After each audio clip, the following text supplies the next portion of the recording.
हरे कृष्णा दोस्तों, क्या आप जानते हैं कि भगवद गीता क्या है? और अगर नहीं जानते तो आज जान जाएंगे। आज हम जानेंगे भगवद गीता आखिर है क्या, उसका महत्व क्या है और वो हमें क्या संदेश देती है। तो दोस्तों चलिए चलते हैं और जानते हैं कि आखिर भगवद गीता है क्या।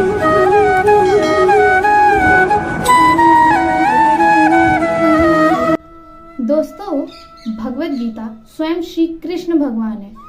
स्वयं श्री कृष्ण भगवान का यथा रूप है। स्वयं श्री कृष्ण भगवान के द्वारा बोली गई वाणी है। जब अर्जुन अपने कर्तव्य से घबरा रहे थे, अपने कर्तव्य से पीछे भाग रहे थे, तब श्री कृष्ण भगवान ने उनको जो सुप्रीम नॉलेज दी, उसी को हम भगवद गीता कहते हैं। महाभारत के युद्ध होने से जस्ट पहले अर्जुन अपने कर्तव्य से भाग रहे थे और वो कह रहे थे मैं युद्ध नहीं करूंगा, और उन्होंने सब आशा छोड़ दी कि मैं युद्ध नहीं करूंगा और मैं तो मांग के खा लूंगा, मैं बस युद्ध नहीं करूंगा। तब श्री कृष्ण भगवान ने उनको जो सुप्रीम नॉलेज दी वो थी हमारी भगवद गीता।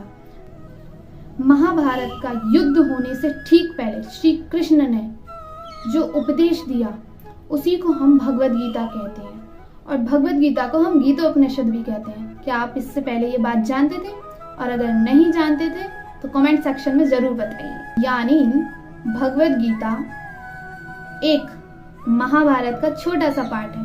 कहने का मतलब 2.5 घंटे की मूवी होती है तो उसमें 10 मिनट का छोटा सा पार्ट, ठीक इसी तरह से महाभारत का एक छोटा सा पार्ट है, उसी को हम भगवद गीता कहते हैं। भगवद गीता के जो रचयिता हैं वो स्वयं श्री वेद व्यास जी हैं। इसको वेद व्यास जी ने ही लिखा है। इसमें करीबन 18 अध्याय यानी 18 चैप्टर और 700 श्लोक सम्मिलित हैं। ये करीबन 5000 वर्ष पूर्व की बात है, यानी 5000 वर्ष पहले की बात है। भगवद गीता जब श्री कृष्ण ने अर्जुन को सुनाई थी, ये करीबन 5000 वर्ष पहले की बात है। हाँ तो दोस्तों अब जानेंगे गीता हमें क्या संदेश देती है। गीता हमें ये संदेश देती है कि हमें आज पर, अपने आज पर फोकस करना चाहिए, भविष्य की चिंता नहीं करनी चाहिए। मतलब हमें फ्यूचर की चिंता नहीं करना चाहिए कि हमें ये करना है, हमें वो करना है, या फ्यूचर में क्या होगा, हमारा क्या नहीं होगा। सोचते हैं ना हम लोग ऐसा, लेकिन हमें फ्यूचर की चिंता नहीं करनी चाहिए। हमें अपना प्रेजेंट अच्छा करना चाहिए, हमें अपने प्रेजेंट पर फोकस करना चाहिए और उसे अपना 100% देना चाहिए, और वो हमें अच्छा कर लेंगे ना तो हमारा फ्यूचर तो अपने आप ही अच्छा हो जाएगा। एम आई राइट फ्रेंड्स? अब हम जानेंगे भगवद गीता का आखिर महत्व क्या है। धर्म और आध्यात्म। आध्यात्म समझते हैं?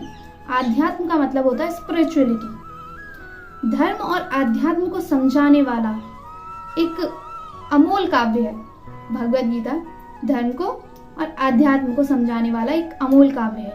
मतलब वो हमें हमारा पूरा, उसमें वैदिक ज्ञान भी है, वो हमें ये भी बताता है हमें किस तरह से रहना चाहिए, किस तरह से हमारा आखिर गोल क्या है, हमें क्या करना चाहिए, क्या नहीं करना चाहिए, वो सब भगवद गीता में लिखा हुआ है। हमें कैसा खाना खाना चाहिए, हमारा कैसा आचार होना चाहिए, हमारा कैसा विचार होना चाहिए, सब भगवद गीता में है। कहने का मतलब ये है दोस्तों कि अगर सभी शास्त्रों का ज्ञान, वेद उपनिषद इन सब शास्त्रों का ज्ञान अगर कहीं एक जगह मिलता है या एक जगह कहीं एकत्र है तो वो सिर्फ भगवद गीता में है दोस्तों। भगवद गीता वेद उपनिषद सबका सार है दोस्तों। जो हमारा वैदिक ज्ञान है वो सब का निचोड़ है भगवद गीता। तो दोस्तों अगर आप ऋग्वेद, सामवेद, यजुर्वेद, कहने का मतलब अगर वेद उपनिषद पढ़ना चाहते हैं तो सिर्फ भगवद गीता पढ़ लीजिए। भगवद गीता उन सब का निचोड़ है। भगवद गीता में वेद उपनिषद सब आ जाते हैं। कहने का मतलब भगवद गीता बहुत अमोल है, पवित्र है, स्वयं श्री कृष्ण भगवान ने कही है। तो फ्रेंड आप जान सकते हैं कि उसमें क्या क्या होगा और श्री कृष्ण भगवान आखिर क्यों कहेंगे भगवद गीता। उनका मोटिव है कि जो हम लोग हैं ना, हम लोगों को कैसे रहना चाहिए, कैसी अपनी जीवन शैली होनी चाहिए, कि हमें अपना दुख, जो हमारे सब दुख है ना, उनका दवाई है भगवद गीता। कहने का मतलब ये है कि भगवत गीता में हमारे सारे दुखों की, सारा दर्द दुख, जो भी हमारी लाइफ में जितनी भी प्रॉब्लम है, उन सब का सल्यूशन भगवत गीता में प्रेजेंट है। कि हमें ये चिंता है, हमें वो चिंता है, हमें इस चीज़ की चिंता है। बहुत सारी इंसान के जीवन में चिंताएं होती हैं, इतनी चिंता होती है, उन सब का सॉल्यूशन भगवत गीता में है। प्लीज़ दोस्तों, भगवत गीता जरूर पढ़िए। और अगर आपके घर में भगवत गीता आपके मंदिर में लाल कपड़े में रखी धूल खा रही है, तो प्लीज़ उसे लेकर आइए। और भगवान की भगवत गीता स्वयं श्री कृष्ण की अमृत वाणी है, प्लीज़ आप उसको ज़रूर पढ़िए और कम से कम उसको प्लीज़ भगवान की उन बातों को फॉलो ज़रूर करिए। तब तक के लिए हरे कृष्णा, हरि बोल, हरे कृष्णा।